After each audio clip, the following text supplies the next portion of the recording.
The boxes were finally inside. Dust motes danced in the late afternoon sunbeams, slicing through the grimy windows of my new home. A quiet, weathered house nestled deep in the countryside, miles from the city's hum. It was exactly what I wanted. Solitude.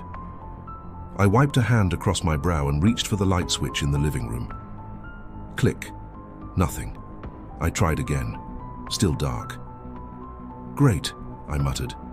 First job. Call an electrician.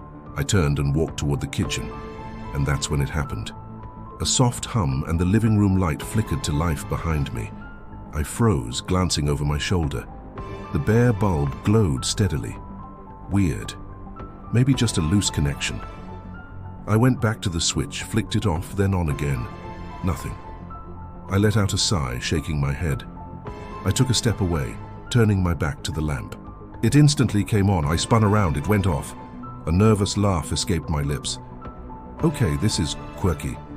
I tried it a few more times, a strange little dance with the light switch. It was consistent. The light would only stay on when my back was turned to it. It was so specific, so bizarre, I couldn't help but dismiss it. Definitely bad wiring, I told myself, trying to sound convincing. An old house with old problems. Later that night, the house settled into a deeper silence. The sun had long since dipped below the horizon, leaving everything in an inky blackness. I started down the long central hallway toward my bedroom, phone flashlight cutting a nervous path ahead. As I passed the first doorway, the light in that room clicked on behind me. I stopped, my heart giving a little flutter. I kept walking. The next room I passed, same thing. A soft click, a warm glow spilling into the hall, always from behind, never in front. It was like the house was lighting the way I'd already come. I reached the end of the hall and spun around, a lump forming in my throat. All the lights were on, the bulbs humming quietly. But as I watched, one by one they went dark, plunging the hallway back into shadow. The next morning, an electrician named Dave showed up. He was a cheerful, bulky man who seemed completely unfazed by the house's age. He spent an hour checking everything, from the breaker box in the cellar to the wiring in the attic. Finally, he came back down, wiping his hands on a rag. "Well, ma'am," he said, "I've tested every inch of this system. Everything works perfectly. Not a single fault I can find."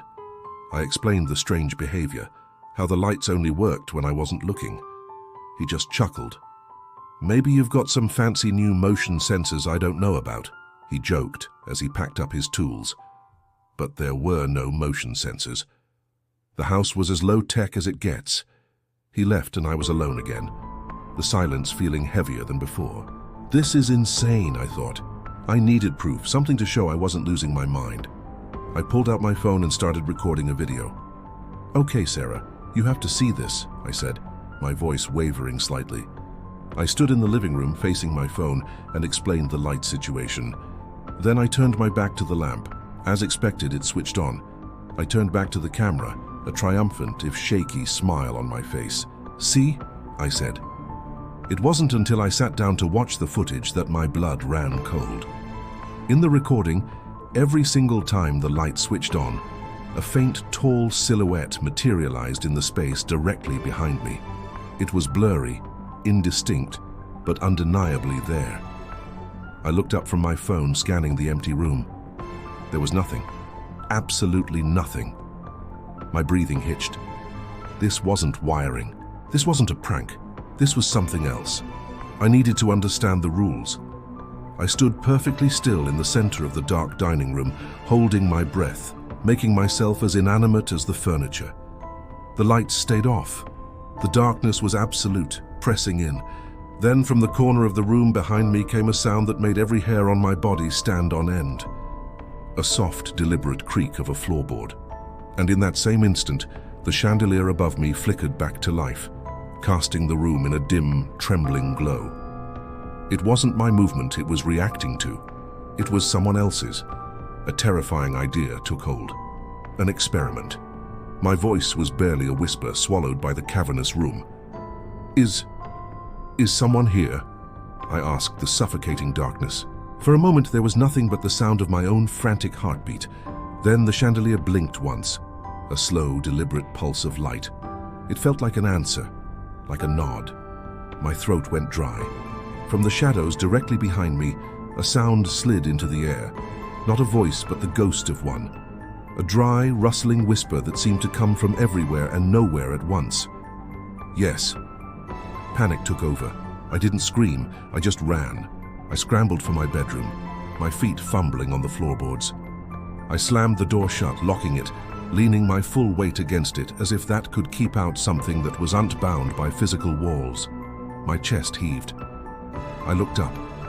The single light bulb hanging from the ceiling flickered once, twice, and then with a sharp pop, it burst.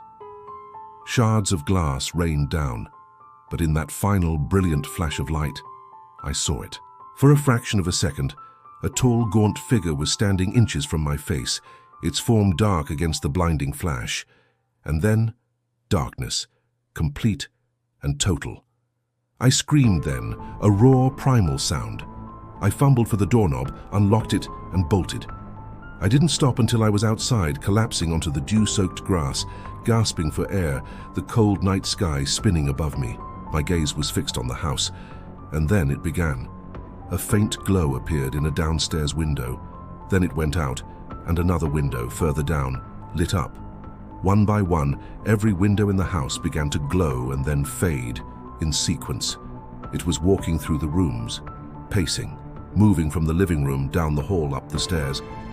The last light to turn on was the one on the porch, casting a lonely, watchful glow over the dark lawn, right where I was standing. Morning came, bright and indifferent. The real estate agent, a slick man named Mr. Harris, let himself in for a final walkthrough. "Claire," he called out, his voice echoing in the entrance. He frowned, noticing all the lights were on. "Must be costing her a fortune in electricity," he muttered, walking down the hallway. He stopped to adjust his tie in the antique hallway mirror, smoothing his hair. And as he looked at his own reflection, he failed to notice the dark, hazy shadow standing right behind him in the glass, patient and still, waiting for the next resident.